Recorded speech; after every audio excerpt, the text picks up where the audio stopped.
Joining me now to discuss is candidate for the 2026 U.S. Senate election in Alabama, Morgan Murphy, and former U.S. Attorney for Northern Alabama, Jay Town. Thank you both for joining the Pulse this evening. Morgan, I want to start with you. Now, a lot of Democrats and even some prominent conservatives feel that AG Bondi's handling of the Epstein files has been horrendous. What is your take on how today unfolded? Well, David, thanks for having me. And first of all, it's dangerous having two Alabamians on your program at once. That's taking some risk. I think she's comported herself so well. I mean, this administration has been more transparent than any. I mean, think about the Epstein files have been out there since the Obama administration, and through Obama and then President Biden, no administration has been more transparent in turning over 3 million different files so the American public could judge for themselves. Yeah, that is very true. It's been going on a long time, and we've seen more underneath this administration and Pam Bondi than we have in the last 15 years. So, Jay, take a listen to this fire exchange between Bondi and New York Democrat Congressman Jerry Nadler. How many have you indicted? Excuse me. I'm going to answer the question. Answer my question. No, I'm going to answer the question the way I want to answer the question. No, Your you're going to answer theatrics the are question the way I asked it. Chairman Jordan, I'm not going to get in the gutter with these people, but I'm going to answer the question. How many have you indicted? Again, the time belongs to reclaiming my time. The time belongs. I think it's very interesting. Reclaiming my time. I think it's very interesting. And you can when reclaim he your talks time, about they indicted, the president said they indicted him twice. Mr. Chairman, please stop the clock and restore his time. Okay, here we go with these theatrics. Jay, are Democrats really focused on the victims, or was this hearing more about political theatrics? Well, the Democrats are always just focused on theater. And we just witnessed, David, and I appreciate you sharing it with me, because those were the only 45 seconds in which Jerry Nadler was awake during the hearing today. There's been so much criticism of Pam Bondi in this DOJ. A lot of it centers around the Epstein files. That criticism has come from the left and the right. Nadler's question, let me answer it as a career prosecutor. How many defendants did they indict in the Biden administration or the Obama administration? When did they unseal 3 million documents and hundreds of thousands of images and videos, right? This DOJ is not spying on 11 senators and a speaker. They're not investing Catholics as domestic terrorists or parents at school board meetings. They're not weaponizing DOJ in the justice system in 4 jurisdictions against a former president of the United States. They've lowered crime across the country in every major city. They've ended the fraud that has been occurring through our tax dollars. And also at the Supreme Court, they had over 24 wins last year. Now, that's good for a 4-year term for any AG, and she's done it in less than a year. So whatever Nadler and Dan Goldman, just real quick, David, told the Attorney General of the United States, a cabinet member, yelled at her to, quote, be quiet. Now, I challenge every man that's watching this show right now to look at your wife and say the same thing and then suffer those consequences. That's what this Congress is. They have no respect for the Republican Party or the President of the United States. No, I don't think they do. And I don't think most men, if they like being married, are going to talk to their wives like that, or any woman like that. Not tonight, they won't. Morgan, Democrats... No, Democrats say the department broke the law by releasing the names of the victims while blacking out Epstein's accomplices. Watch. Many had kept their torment private, even from family and friends, but you published their names, their identities, their images on thousands of pages for the world to see. Will you turn to the survivors? This is not about anybody that came before you. It is about you taking responsibility for your Department of Justice and the harm that it has done. None of them asked Merrick Garland over the last 4 years one word about Jeffrey Epstein. How ironic is that? Morgan, to her point, why wasn't this addressed under the Biden administration? Boy, this Attorney General gives as good as she gets, doesn't she? I mean, it's just amazing. Democrats say believe all women until they have a strong, competent woman sitting right in front of them. They don't want to take her word for it. But the evidence speaks for itself. I mean, what they're trying to do is deflect.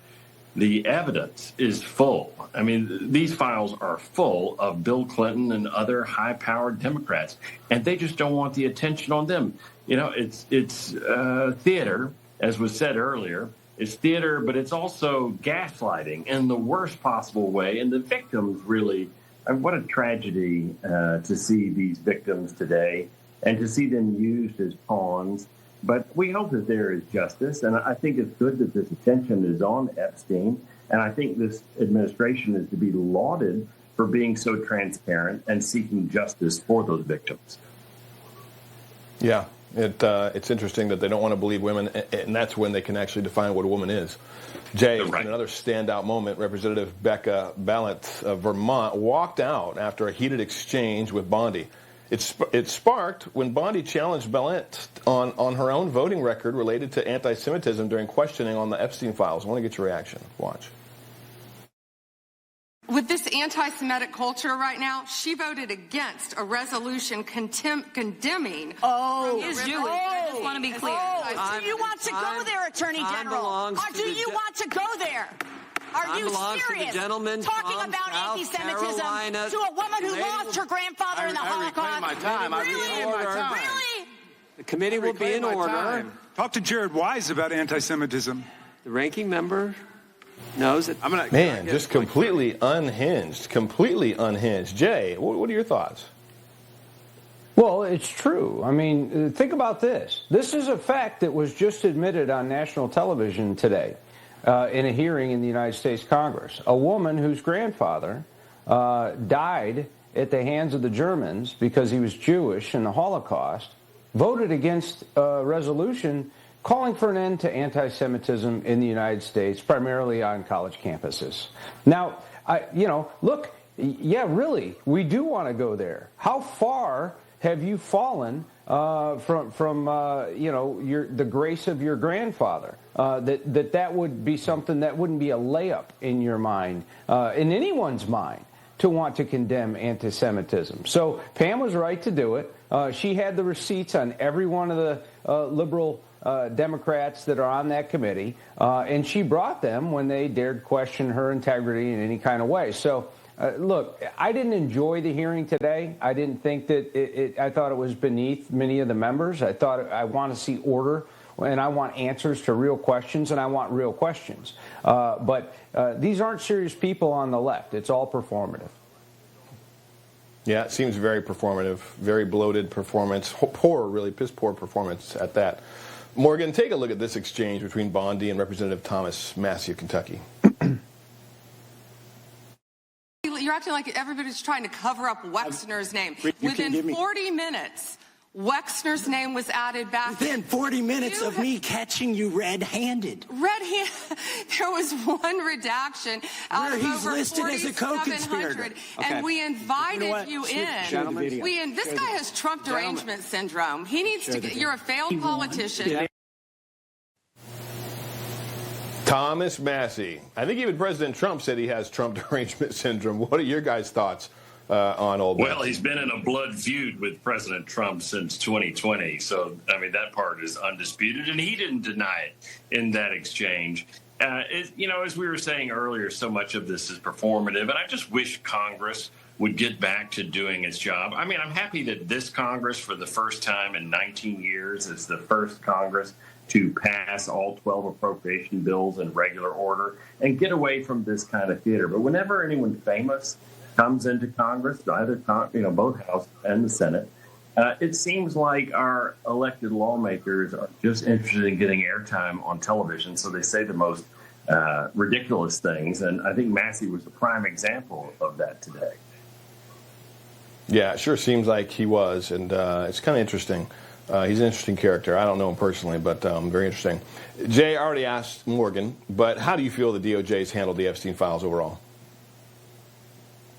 Well, so it's a mixed bag. I think that's an honest answer, right? I think that expectations of what might happen started back in the campaign before anybody even knew what was in those 3 million documents, and those expectations sort of snowballed. And then immediately in office, all this is on my desk. Here's some binders, and then I think when they dug into it, it was going to be very difficult to just release the files. The courts wouldn't let them do it. There's policy against it. There's laws against it. Until they passed this law, the DOJ doing what they did on with the release would have violated the Privacy Act and a whole bunch of other rules and laws. So it has been a mixed bag. And I'll say something about the victims. I've spent my entire adult life as a prosecutor dealing with victims of crime, especially violent crime, and that includes rape, it includes child sex trafficking. And what I can tell you is those 7 or 8 people that are in that hearing room today, there are cameras everywhere. You don't have to wait on Pam Bondi or someone from DOJ to call you back if that in fact is what has happened. You can go out and you can name you can accuse whoever you want to of the abuse. Call your Attorney General. Call anyone. Call Newsmax. But it better be verifiable and it better be provable. And a lot of this is the problem with the Epstein files. There's a lot of salacious accusations, but they are not provable beyond a reasonable doubt, or the statute of limitations has run. Yeah, that makes sense. Absolutely. Almost out of time, but Morgan, I'll let you final thoughts on today's hearing, on the Democrats as a whole. It seems like they're still bunkered down and just want to die on the hill of allowing illegals to vote, keeping them in our country, and just keep blasting Republicans and President Trump over the Epstein files. Are they going to get away from that? Or are they going to stay there during leading up to the midterms? Well, Democrats want to turn the page, but they're not going to be able to do that. Ordinary Americans can see that crime is down. It's the lowest levels in 125 years, the homicide rate in this country. Cities like Washington, D.C., where I lived and saw crime firsthand, and Memphis, Tennessee are being cleaned up under this president. We're seeing a record drop in drug overdoses. We're seeing record drop in all kinds of criminal activity. And that's thanks to a competent Department of Justice. Pam Bondi is doing a fantastic job. The president has really focused on crime and made it a key issue. And they're not there to be distracted by the Epstein files. As important as they are, we need transparency, but we can't take our eye off the bigger ball, which is the safety of every American. 100%. I agree with you. Agree with you both, actually. Morgan Murphy, J-Town, God bless you guys. Thanks for joining the Pulse. David, great being with you. Thank you.